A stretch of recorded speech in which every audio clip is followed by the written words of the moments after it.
எல்லா புகழும் இறைவனுக்கே.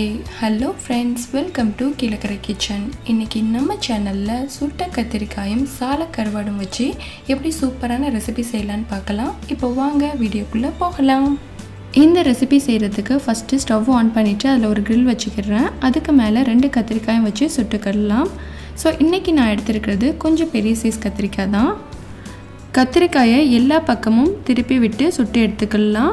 ஸோ ஒரே பக்கமாக வச்சிட்டிங்கன்னா அது கருகிரும். ஸோ பார்த்து எல்லா பக்கமும் திருப்பி விட்டுக்கோங்க. இந்த கத்திரிக்காய் நல்லா வெந்துருச்சுன்னா அதோட ஸ்கின் தனியாக கலண்டு வந்துடும். நம்ம இதை கையால் அமுத்தி பார்த்தாவே தெரியும் இது எந்த அளவுக்கு சாஃப்டாக இருக்குன்னு சொல்லிட்டு. பாருங்கள், நல்லா வெந்துருச்சு. இப்போது இதை எடுத்துடலாம்.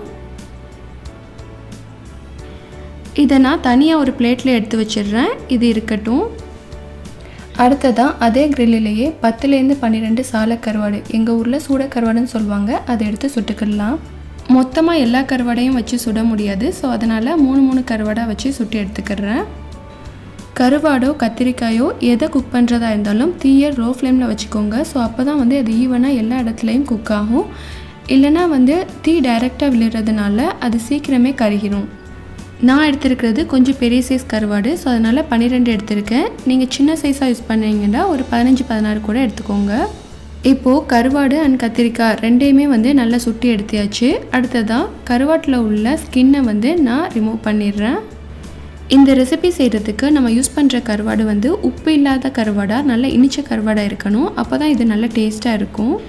இப்போ பாருங்கள், நான் ஃபஸ்ட்டு ஸ்கின்னை ரிமூவ் பண்ணதுக்கப்புறம் எப்படி கருவாடை தனியாக பிரித்து எடுக்கிறேன்னு சொல்லிவிட்டு நான் ஃபஸ்ட்டு வயிற்று பகுதியை ரிமூவ் பண்ணிக்கிறேன். ஏன்னா இதில் கழிவுகள் அண்ட் முள் இருக்கும், ரெண்டுமே சேர்ந்து ரிமூவ் ஆயிரும். நெக்ஸ்ட்டு நம்ம கருவாட்டில் இருக்கக்கூடிய ஃப்ளஷை மட்டும் தனியாக கலெக்ட் பண்ணி எடுத்துக்கலாம். ஓரங்களில் இருக்கக்கூடிய சின்ன சின்ன முள் ஒன்றும் பண்ணாது. பட் சென்டரில் இருக்கக்கூடிய பெரிய முள்ளை ரிமூவ் பண்ணி எடுத்துருங்க.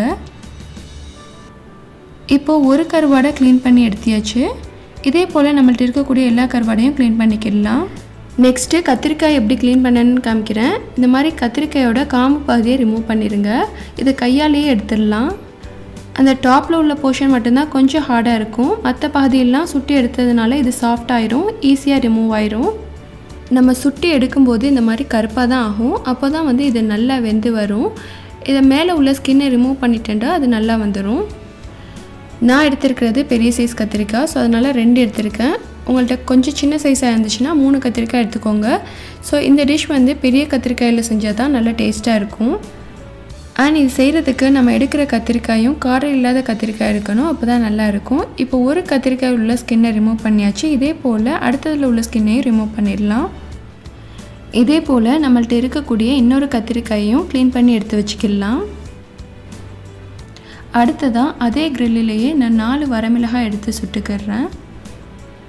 தீயை நம்ம எவ்வளோ தான் லோ ஃப்ளேமில் வச்சாலும் இது லேசான பொருள் அண்ட் தீ டைரெக்டாக இதில் விழுறதுனால இது சீக்கிரமே கருகிரும். ஸோ அதனால் இதை ஆஃப் பண்ணிவிட்டு எடுத்துடலாம். அடுத்ததாக ஒரு பவுல் எடுத்துக்கிறேன். இதில் நம்ம சுட்டு க்ளீன் பண்ணி எடுத்து வச்சுருக்கிற கத்திரிக்காயை சேர்த்துக்கலாம். இப்போது இதை கைகளாலேயே நல்லா பிசைஞ்சிக்கிடலாம். நம்ம மேஷர் யூஸ் பண்ணுறதை விட இந்த மாதிரி கைகளாலேயே பிசையும் போது இது இன்னும் நல்ல டேஸ்ட்டாக இருக்கும். நம்ம ஆல்ரெடி கத்திரிக்காயை சுட்டி எடுத்ததுனால இது ஈஸியாக மேஷ் ஆயிரும். அப்புறமா இதில் சின்ன சின்னதாக நறுக்குன 100 கிராம் சின்ன வெங்காயம், குட்டி குட்டியாக கட் பண்ண ஒரு பச்சை மிளகாய், நம்ம ஆல்ரெடி சுட்டி எடுத்து வச்சுருக்கிற 4 வரமிளகாய், இது எல்லாத்தையும் சேர்த்துட்டு நல்லா பிசைஞ்சு விட்டுக்கலாம். நம்ம வரமிளகாயை கட் பண்ணி சேர்க்குறத விட அதை பிசையும் போது விரல்களாலேயே அழுத்தம் கொடுத்து கட் பண்ணாண்டா அது சாப்பிட்றதுக்கு நல்ல ஸ்மோக்டு ஃப்ளேவரோட சூப்பராக இருக்கும். இந்த ரெசிபிக்கு 2 மிளகாயும் சேர்த்தா தான் நல்லாயிருக்கும். ஸோ நீங்கள் உங்கள் கார தேவைக்கு ஏற்ற மாதிரி பார்த்து ஆட் பண்ணிக்கோங்க. இப்போ நம்ம சேர்த்த பொருட்கள் எல்லாத்தையும் ஓரளவுக்கு பிசைஞ்சியாச்சு. அடுத்ததாக இதில் நம்ம க்ளீன் பண்ணி எடுத்து வச்சுருக்க கருவாடை சேர்த்துக்கலாம். இப்போது இதையும் நல்லா பிசைஞ்சு விட்டுக்கோங்க. கருவாடை ரொம்ப சின்ன சின்னதாக கட் பண்ணணும்னு தேவையில்லை. அண்ட் இதில் சின்ன சின்ன முள்ளை ஒட்டியிருந்தாலும் ஒன்றும் பண்ணாது. அப்புறமா ஒரு சின்ன லெமன் சைஸ் அளவு புளியை நல்லா திக்காக கரைச்சி எடுத்து வச்சுருக்கேன். இதை கொஞ்சம் கொஞ்சமாக சேர்த்துக்கிறேன். கரைச்ச புளியை மொத்தமாக ஆட் பண்ணாமல் நம்மளோட டேஸ்ட்டுக்கு ஏற்ற மாதிரி பார்த்து சேர்த்துக்கலாம். நான் ஆல்ரெடி சொன்ன மாதிரி இந்த ரெசிபி செய்கிறதுக்கு சால கருவாடு யூஸ் பண்ணியிருக்கேன். உங்களுக்கு அந்த கருவாடு கிடைக்கலன்னா நீங்கள் மத்தி கருவாடு கூட யூஸ் பண்ணிக்கலாம். பட் உப்பு இல்லாததாக இருக்கணும்.